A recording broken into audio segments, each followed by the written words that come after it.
अस्सलाम वालेकुम दोस्तों। गंदम मार्केट दिन दुगनी रात चुगनी तरक्की ਦੇ ਨਾਲ ਮਾਰਕੀਟ ਦੇ ਵਿੱਚ ਮਜ਼ੀਦ 40 ਰੁਪਏ ਇਜ਼ਾਫੇ ਦੇ ਨਾਲ ਜਿਹੜੀ ਹੈ ਮਾਰਕੀਟ ਲਾਹੌਰ ਮਾਰਕੀਟ ਦੀ ਫਿਲਹਾਲ ਗੱਲ ਕਰ ਰਹੇ ਹਾਂ। ਮਾਰਕੀਟ ਜਿਹੜੀ ਹੈ 2700 ਦਾ ਹਿੱਸਾ ਕਰਾਸ ਕਰ ਚੁੱਕੀ ਹੈ। ਇਸ ਤੋਂ ਇਲਾਵਾ ਓਵਰਆਲ ਮਾਰਕੀਟ ਦੀ ਵੀ ਗੱਲਬਾਤ ਕਰਾਂਗੇ, ਤੁਹਾਡੇ ਨਾਲ ਸ਼ੇਅਰ ਕਰਾਂਗੇ। ਅੱਜ ਤਰੀਕ ਹੈ ਜੀ 25 ਮਈ 2025 ਤੇ ਅੱਜ ਦਿਨ ਹੈ ਜੀ ਐਤਵਾਰ ਦਾ, ਤੇ ਤੁਹਾਡੇ ਨਾਲ ਰੇਟ ਵਗੈਰਾ ਸ਼ੇਅਰ ਕਰਦੇ ਹਾਂ ਕਿ ਗੱਲਾਂ ਮੰਡੀਆਂ ਦੇ ਵਿੱਚ ਗੰਦਮ ਦਾ ਕੀ ਰੇਟ ਚੱਲ ਰਿਹਾ ਹੈ। ਇਸ ਤਰ੍ਹਾਂ ਮਜ਼ੀਦ ਮੈਂ ਤੁਹਾਨੂੰ ਦੱਸਦਾ ਜਾਵਾਂ, ਫਲੋਰ ਮਿੱਲਾਂ ਦਾ ਕੋਈ ਜ਼ਿਆਦਾ ਰੁਝਾਨ ਨਹੀਂ ਹੋ ਰਿਹਾ ਮਾਰਕੀਟ ਦੀ ਤਰਫ ਖਰੀਦਦਾਰੀ ਦੇ ਮਾਮਲੇ ਦੇ ਵਿੱਚ। ਤੇ ਇਸੇ ਤਰ੍ਹਾਂ ਜਿਹੜੇ ਵੀ ਬੰਦੇ ਖਰੀਦਦਾਰੀ ਕਰ ਰਹੇ ਨੇ, ਸਟਾਕੀਏ ਨੇ ਜਾਂ ਕਮਿਸ਼ਨ ਸ਼ਾਪ ਵਾਲੇ ਜਿਹੜੇ ਨੇ ਨਾ, ਉਹ ਖਰੀਦਦਾਰੀ ਕਰ ਰਹੇ ਨੇ ਗੰਦਮ ਦੀ।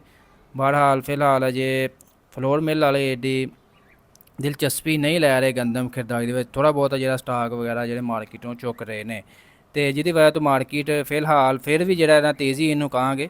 ਤੇ ਆਉਣ ਵਾਲੇ ਦਿਨਾਂ ਦੇ ਵਿੱਚ ਮਜ਼ੀਦ ਜਿਹੜਾ ਹੈ ਕੋਈ 30 40 50 ਰੁਪਏ ਤੱਕ ਜਿਹੜੀ ਕਮੀ ਬੇਸ਼ੀ ਅਪ ਡਾਊਨ ਹੋ ਸਕਦੀ ਹੈ ਮੰਡੀ ਦੀ।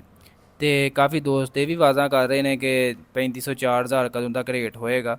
ਇਸ ਤਰ੍ਹਾਂ ਕਿ ਮੈਂ ਜਦੋਂ ਸੀਜ਼ਨ ਸ਼ੁਰੂ ਹੋ ਰਿਹਾ ਹੈ ਉਦੋਂ ਮੈਂ ਤੁਹਾਨੂੰ ਦੱਸਿਆ ਹੈ ਕਿ ਫਿਲਹਾਲ ਇਹਦੇ ਵਿੱਚ ਤੁਹਾਨੂੰ ਮਜ਼ੀਦ ਸਬਰ ਕਰਨਾ ਪਏਗਾ, ਕਿਉਂਕਿ ਸਬਰ ਦਾ ਫਲ ਹੀ ਮਿੱਠਾ ਹੋਣਾ ਹੈ। ਤੇ ਤਕਰੀਬਨ ਜਿਹੜਾ 2 ਤੋਂ 2.5 ਮਹੀਨੇ ਤੁਹਾਨੂੰ ਇੰਤਜ਼ਾਰ ਕਰਨਾ ਪਏਗਾ ਅਗਰ ਤੁਸੀਂ ਇਹ ਰੇਟ ਲੈਣਾ ਚਾਹੁੰਦੇ ਹੋ। ਤੇ ਫਿਲਹਾਲ ਤੁਹਾਡੇ ਨਾਲ ਰੇਟ ਸ਼ੇਅਰ ਕੀਤਾ ਜੀ 2600 ਰੁਪਏ ਤੋਂ ਲੈ ਕੇ 2700 ਰੁਪਏ ਤੱਕ ਜਿਹੜੀ ਲਾਹੌਰ ਮਾਰਕੀਟ ਜਿਹੜੀ ਹੈ ਗੰਦਮ ਸੇਲ ਹੋ ਰਹੀ ਹੈ ਫੀ ਮਣ 40 ਕਿਲੋਗ੍ਰਾਮ ਦੇ ਹਿਸਾਬ ਨਾਲ। ਜਦਕਿ ਇਸ ਤੋਂ ਇਲਾਵਾ ਓਵਰਆਲ ਮਾਰਕੀਟ ਦੀ ਗੱਲ ਕਰੀਏ ਤੇ ਗੱਲਾਂ ਮੰਡੀ ਰਹੀਮ ਯਾਰ ਖਾਂ ਦੇ ਵਿੱਚ 2380 ਰੁਪਏ ਤੋਂ ਲੈ ਕੇ 2450 ਰੁਪਏ ਤੱਕ ਇਹ ਰੇਟ ਚੱਲ ਰਿਹਾ ਜੀ ਓਵਰਆਲ ਪੰਜਾਬ ਦੇ ਵਿੱਚ।